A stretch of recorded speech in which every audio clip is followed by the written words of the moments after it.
worldly education and spiritual education. The third question, which I have been asked for a research project on Gurukula, is as follows. What do you understand by the term education in itself? What by worldly education and what by spiritual traditional education?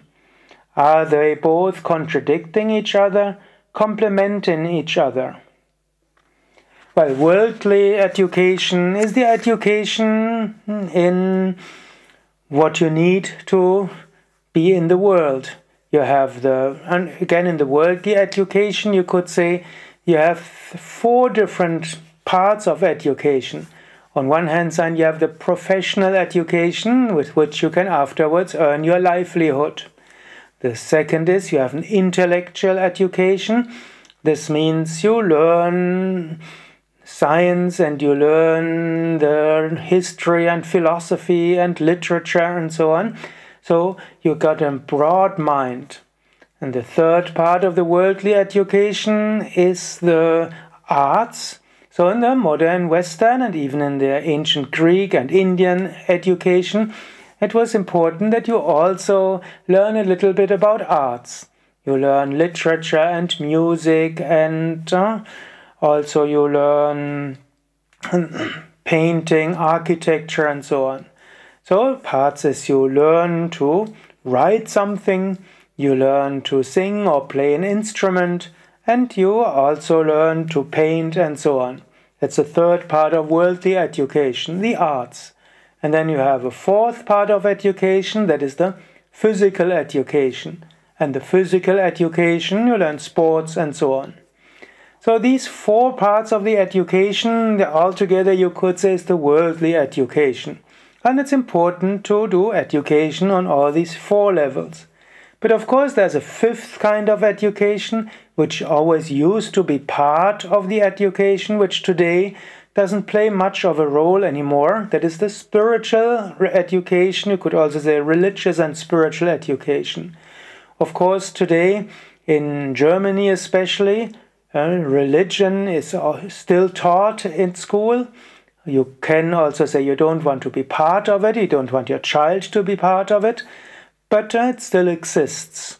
But today's the religious and spiritual education in school is more an intellectual, it's no longer a truly spiritual education. What is spiritual education? Spiritual education is, of course, you learn about religion, spirituality, you learn many things in philosophy and spiritual psychology. But that is not the essential part. The essential part of spiritual education is you learn spiritual practices. You learn to feel the presence of God. And normally, spiritual tradition have a spiritual practice, and you learn the spiritual practice, and you grow with the spiritual practice. So from my point of view, if we would have complete education, like for example, we would have a boarding school where yoga would be part of it. Of course, there would be the worldly education, intellectual and arts and of course physical education and of course all that would go together.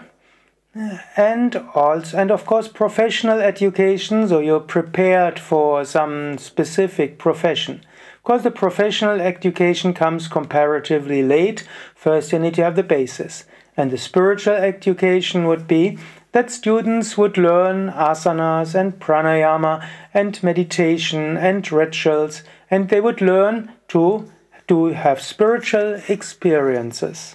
So I would say worldly and spiritual education come together. I wouldn't even talk about worldly education, but I would say you have intellectual education, you have art education, physical education, you have spiritual education, and then you have parts of all that as professional education, so that you learn a particular profession.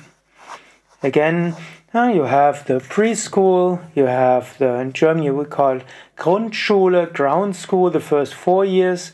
Then you have the next part of school from 10 till 17 or 18 or 19. And then you have the university education, or instead of university, you have some professional training.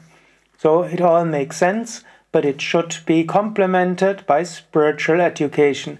And spiritual education should not be intellectual, but it should open the spirit and enable the student to have spiritual experiences.